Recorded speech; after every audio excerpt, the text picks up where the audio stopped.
Hey everyone, welcome back to the channel. Today we're checking out NVIDIA's newest entry-level GPU, the RTX 5050.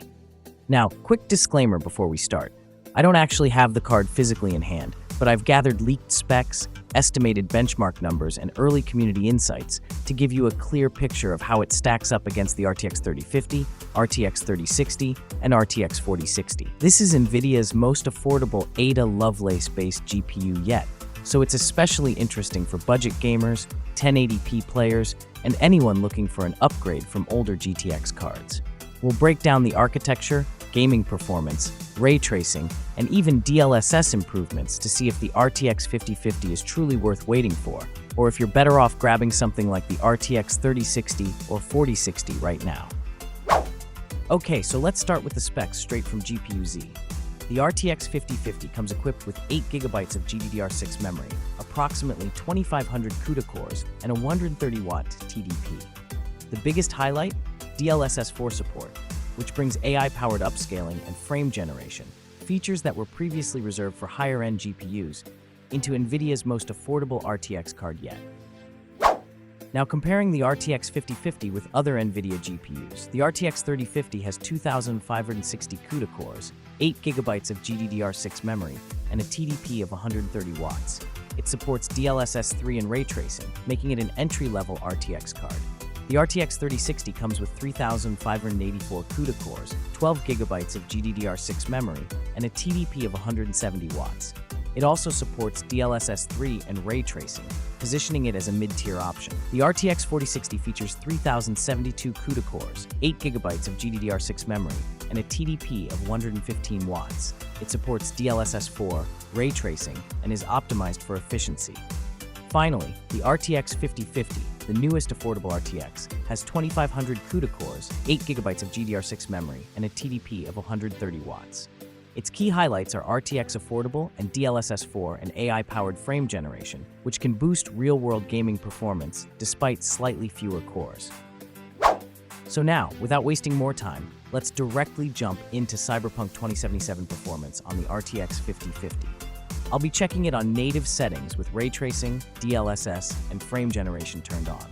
At 1080p ultra-native settings, we're getting an approximate average of 75 to 80 FPS, with a 1% low of 55 FPS and a minimum of 63 FPS.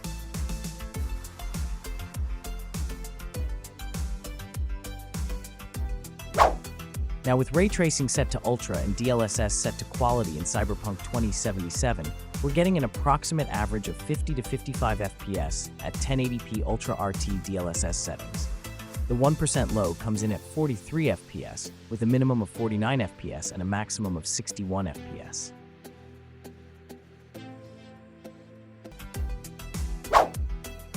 Now, with ray tracing set to ultra, DLSS on quality, and frame generation set to 4x, the RTX 5050 is getting around an average of 158 frames per second. The 1% low comes in at 37 FPS, with a minimum of 146 and a maximum of 181 frames per second. Overall, the performance is tremendous. Gameplay feels smooth and very responsive, with only occasional dips during the most demanding moments. At 1080p Ultra with full ray tracing and DLSS enabled, the RTX 5050 delivers an excellent experience.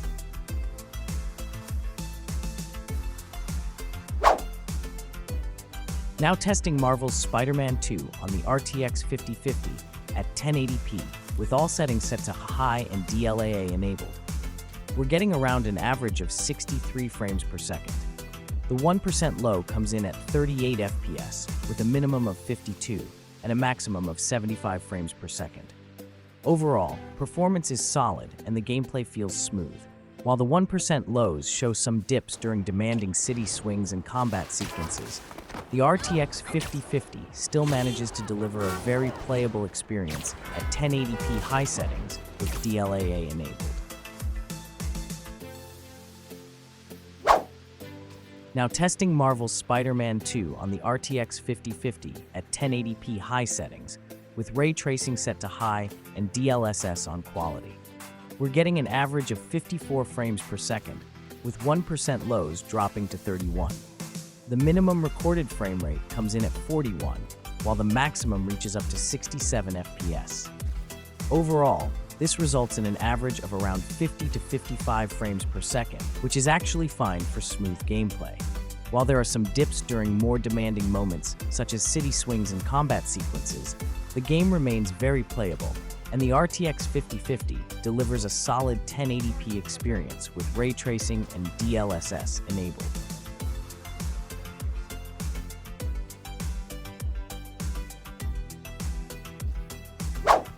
Now with ray tracing set to high, DLSS quality enabled, and frame generation pushed to 4x, the RTX 5050 achieves massive performance gains in Spider-Man 2. The average hovers around 155 FPS, with peaks nearing 195 FPS. Even though the 1% lows occasionally dip to around 26 FPS, overall gameplay feels fluid and highly responsive, making this setup a great option for smooth, high refresh rate 1080p gaming with RT enabled.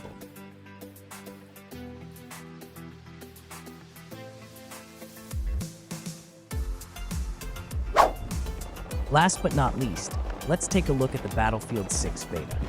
With all settings pushed to Ultra at 1080p and DLAA enabled, the RTX 5050 delivers a smooth and consistent experience. The average frame rate stays around 77 FPS, with lows rarely dipping below 62. Gameplay feels stable and fluid, with enough headroom to keep things responsive, even during large-scale battles and intense firefights. Overall, the RTX 5050 proves to be a reliable performer for Battlefield 6 at 1080p Ultra settings.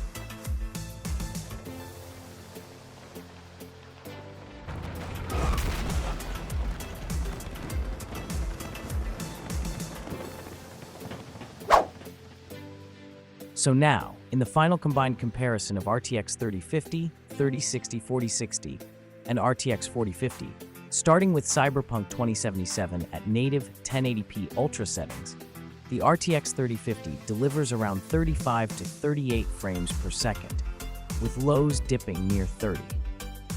Stepping up to the RTX 3060 improves performance to between 45 and 50 frames per second on average. The RTX 4060 takes things further, achieving a smooth 80 to 85 FPS.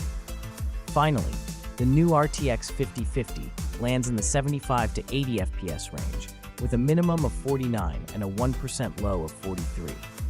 While it doesn't quite match the 4060's peak performance, the 5050 demonstrates noticeable generational efficiency gains compared to the 3060 in this demanding title.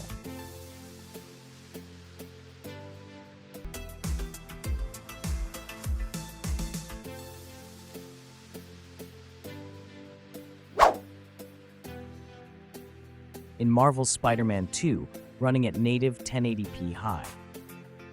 The RTX 3050 struggles a bit, averaging around 40 to 45 frames per second. The RTX 3060 smooths things out at roughly 55 to 60 frames per second. The RTX 4060 pushes further ahead with 70 to 75 frames on average. Meanwhile, the RTX 5050 achieves a strong 63 frames per second average, with lows down to 38 and highs reaching 75. Overall, gameplay remains fluid and responsive even without DLSS or frame generation.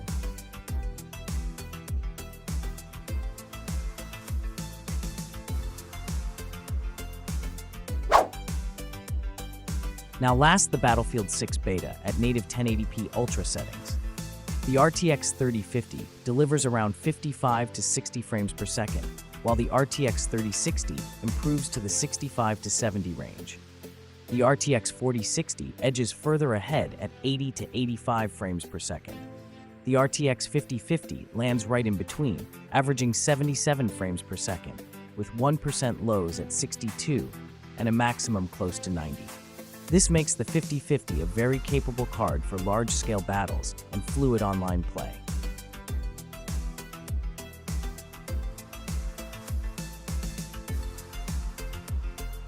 The RTX 5050 8GB hits a sweet spot for price and performance. On paper, it often performs close to the RTX 3060 12GB, but the real advantage comes from NVIDIA's latest features: DLSS 4, frame generation, Reflex, and better efficiency. That makes the 5050 feel faster and far more future-ready than the numbers suggest. The only real issue will be availability at launch.